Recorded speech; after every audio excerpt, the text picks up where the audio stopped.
A few days ago, Top Gun Maverick, the late sequel to the classic film Top Gun, was finally released in cinemas after almost 36 years. Following a total of 5 postponements of the release date, the blockbuster was a huge success at the box office, which must have come as a surprise to some people. In fact, Top Gun Maverick even bet Pirates of the Caribbean at World's End as the most successful film ever released in the US over the Memorial Day weekend. Critics and fans are also showering the movie with praise, which is why the question of another sequel is slowly but surely being raised. Producer Jerry Bruckheimer, who was already involved in the first movie in the same position, recently spoke to Deadline about plans for a potential Top Gun 3. According to the report, there were no immediate plans for a third film, but they would continue to ride the wave of success. So given the gigantic hit, it is almost safe to assume that we will see Maverick at his favorite adrenaline-fueled activity once more. We can only hope that this time it won't take another 36 years.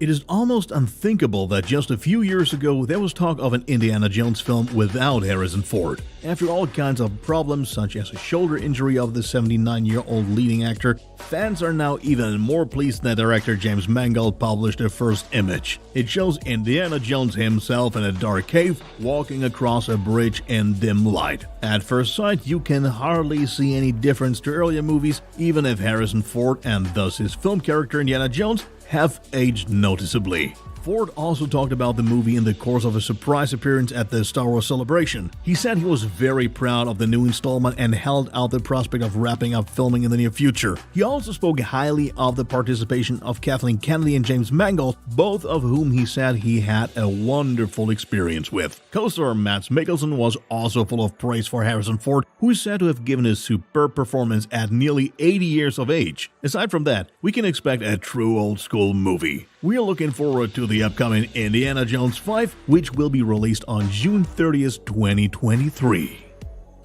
After a long waiting period, the third season of The Mandalorian will finally be released on Disney Plus in February 2023. As producer Jon Favreau announced at the Star Wars Celebration, this series is complete and currently in post-production. While his colleague Dave Filoni keeps working on Ahsoka, Favreau himself is already slowly but surely devoting himself to the 4th season of The Mandalorian. In the newly shown trailer, we see the armor as well as the helmetless Mandalorian who is about to clear his name. The latter eventually travels to Mandalore along with Grogu, where he is greeted by the heiress Bo-Katan. Whether she will end up helping him in his endeavor or what else Mandalore has to offer is sadly left unknown. Either way, Din Djarin will have to face Moff Gideon again, as you can suspect from the Star Destroyer shown in the trailer. In addition to the ongoing series, lead actor Pedro Pascal talked about further plans for The Mandalorian in an interview with Variety. This included the fact that Pascal's big dream would be to play The Mandalorian not only on Disney Plus, but also on the big screen in the future.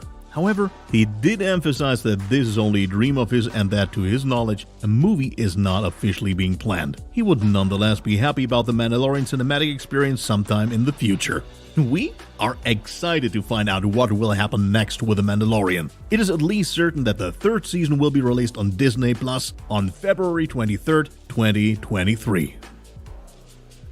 Last week, the Star Wars Celebration was held in Anaheim, California. The now 14th edition of the world's largest Star Wars fan gathering was actually supposed to take place in 2020, but was then postponed due to the pandemic. Among the countless announcements was the new Tales of the Jedi series, which had long been the subject of many rumors for several weeks. Now, more precise information is available. It is known already that a total of 6 episodes will be produced. Likewise revealed are a couple of featured characters. Among them are Count Dooku, Mace Windu, Ahsoka, Anakin Skywalker, and Qui-Gon Jinn. The latter was played by Liam Neeson in Episode 1, and as we are now aware, he will also be dubbing the Jedi Master. The series is conceived as an anthology. This means that we will see the aforementioned Jedi in a variety of stories that are not necessarily related. With 3 episodes each, the focus will be on Ahsoka Tano on the one side and Count Dooku on the other. Especially the Dooku episodes are expected to be quite intense, since they will deal with the bloody development of the former Jedi Master into a disciple of Darth Sidious. At least, that's what Lucasfilm executive producer Dave Filoni implied. Plus, the 3 episodes with Ahsoka at the center will cover almost her entire life. Visitors to the Star Wars celebration got their first sneak peek as Lucasfilm screened the very first episode where Ahsoka is still a baby. Besides all the information at the first episode, there was also a first trailer to the delight of many fans. One character is still a mystery because, according to eyewitness reports, somebody can be seen from behind in one of the scenes, which is probably Yaddle based on the long hair. Anyways, we are eager for more news and are really looking forward to Tales of the Jedi, as the series is scheduled to be released on Disney Plus this fall. Between 2012 and 2015, Lionsgate achieved great success with a 4-part film series, The Hunger Games. This was followed last year by the announcement of a prequel titled The Hunger Games: The Ballad of Songbirds and Snakes. While the original 4 movies were based on the first 3 volumes of Susan Collins' novels, the upcoming movie builds on the 4th volume, which was also released as a prequel in May 2020. So far, it was known that newcomer Tom Blythe will play the infamous villain Coriolanus Snow. Now the people in charge also seem to have found a female leading actress. The talk is of 21-year-old Rachel Zegler, who is best known for her Golden Globe Award-winning role as Maria Vasquez in West Side Story. She stars as Lucy Gray Baird from District 12, who ends up as a tribute in the 10th Hunger Games. Her mentor is the aforementioned Coriolanus, who seems extremely skeptical at first, but is then won over by Lucy's iron will. It'll definitely be interesting to see how well The Ballad of Songbirds and Snakes will be received by audiences after a gap of quite a few years. The release date is set for November 17th, 2023.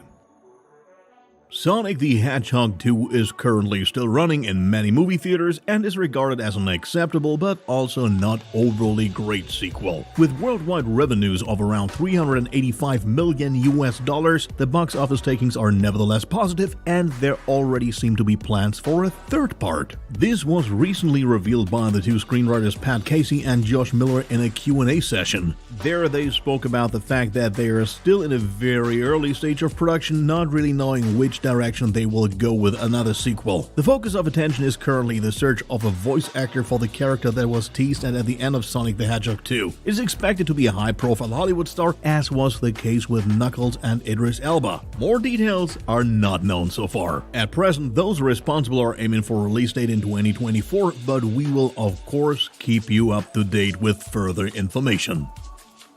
PlayStation fans will hardly have failed to notice the release of Horizon Forbidden West earlier this year. The sequel to Horizon Zero Dawn, which was released in 2017, met just about all of the fans' expectations. The story of both the games takes place about 1,000 years in the future and deals with the past downfall of human civilization as we know it. Those who are still alive join together in comparatively small tribes to stand their ground against the enemy. The foe consists of gigantic machinery that has largely wiped out mankind and is very reminiscent of prehistoric dinosaurs. The plot centers around young Aloy, who not only has to deal with the machines but also resolve old enmities between the tribes. Apart from the storyline around Aloy's personal history, the huge and jaw-dropping world stands out in both video games. As comicbook.com reports, Netflix recently secured the rights for a series adaptation. However, it is still unclear in what direction the series will go, in other words, whether it will be strongly based on the original game or whether it will pursue a completely different approach in the existing world.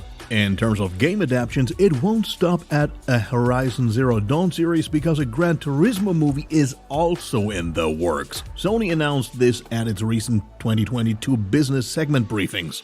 At the present time, it seems to be the heyday of video game adaptations anyway, as we can still look forward to The Last of Us, Twisted Metal, and the recently announced God of War series by Amazon, as well as the movie adaptation of Ghost of Tsushima. That's plenty of content for the TV screen, in our opinion. Which adaptation are you most excited for, and can you think of any other movie and series adaptations of games that haven't been announced yet?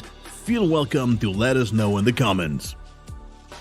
That's it for the latest news from the world of series and films. If you haven't seen the new Pinocchio trailer with Tom Hanks this week, we strongly suggest to do so. Apart from that, you can find another movie preview on our channel, and this time the focus is on Ant-Man and the Wasp: Quantumania. Afterwards, you will definitely know about all the new developments of the MCU movie.